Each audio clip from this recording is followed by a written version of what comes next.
Here to talk about all the excitement from last night's show is Hunter Lisle with the Arthur Murray Dance Studio. So good to see you again. It's great to be back. What a show. We're in week number 8 of season 32. A few surprises last night, but as always, the show keeps going.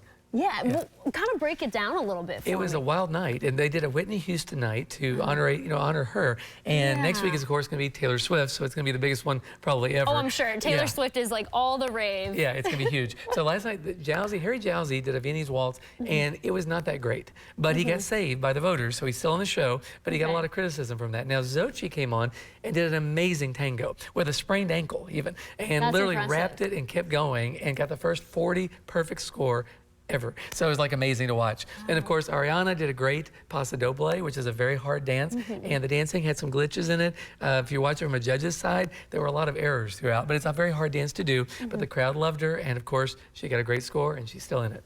Talk a little bit about the judging. What goes into that? Is it just the confidence they have? Like how do they get these perfect scores? It is not easy, you know, because you're dancing with your partner, so you're connecting to your partner, you're connecting to the judges, and you're connecting to the audience. So you really got to get all three. So you've got the technical aspects of it, which the judges are hard on. So Lynn Goodman, when he was on there, of course, when he was I remember him. He was a great guy. He was very technically oriented, so he would give a score. But you also have the performance aspect. So you know, and the votes come in, which also is a small component. So again, you know, you got the voting, you got the real judging, but you're looking for presentation with technical ability and the ability to perform the whole time.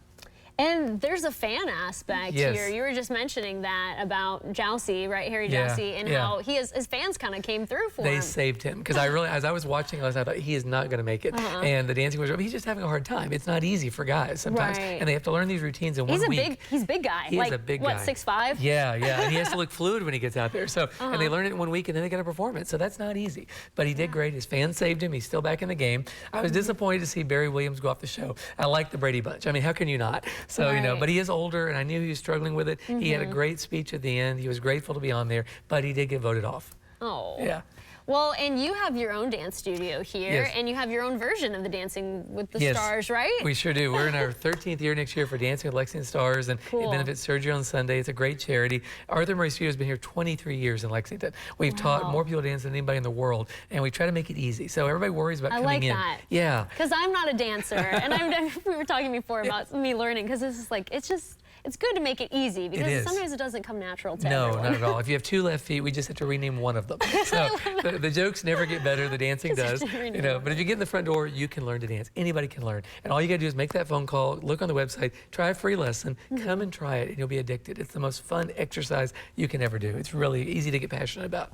And it's a sport. It is. It is. Every 45-minute lesson, you're walking 2 to 3 miles, literally. And yes, it's like that kind of a workout. So you get done, you're like, I really feel it, because you feel great, but you don't have the boredom of a treadmill. So it's a lot more fun. That is true. It's fun. You're going to the beat, and time just flies when you're dancing. Like that, exactly. Once you start, it gets addicting. We enjoy talking about it because it's a great show, and it kind of Dancing with the Stars came along, and it opened the door for a lot of people that were nervous about it, because they were nervous to try it out, and it kind of made that acceptable and fun for everybody, whether you're single or a couple. We teach everyone.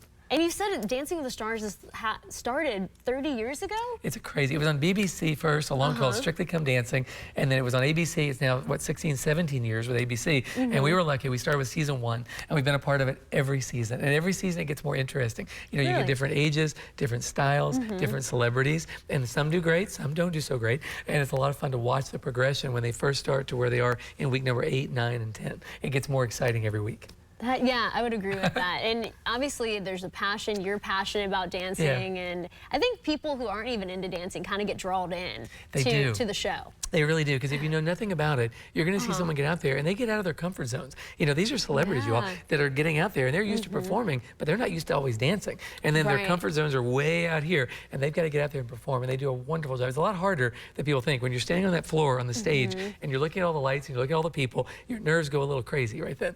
And they get out there, and they do it every week, which is really amazing, I think. I've watched a few with Olympians, former Olympians. Do you think they sometimes have a little bit of upper hand when it comes to this, just because they're already athletes? I really do. I agree with you totally, because the athletes, if they're football players, they do really well because they've had agility training, and then the Olympic athletes like ice dancing, ice skating, they do amazingly. Gymnasts too, right? Gymnasts are fantastic because they've been trained in so much, they're not afraid of anything. So when they get out there, they just let they expand their comfort zones and they work on their arms, they work on their styling, and it looks amazing. Just that mental toughness too, that comes with it. Boy, that's a lot of it right there. Half of life is showing up. And if you can show up and you can do it, your mental part of this is a big part of this, through the whole thing. That's why I admired Barry Williams. I mean, he's older, he did the show, but he stuck it out. And last week, he was like really motivated to do it again. So he made it to week number 8, and where everybody's like rooting him on, but again, he's off. So but the mental part kept him going, which is really cool. That is really cool. Thanks, Hunter, so much for coming in. You're I look very forward to having you on again next week. Me too. It's a great show, and thanks for being part of this. It's really fun. Of course. Thank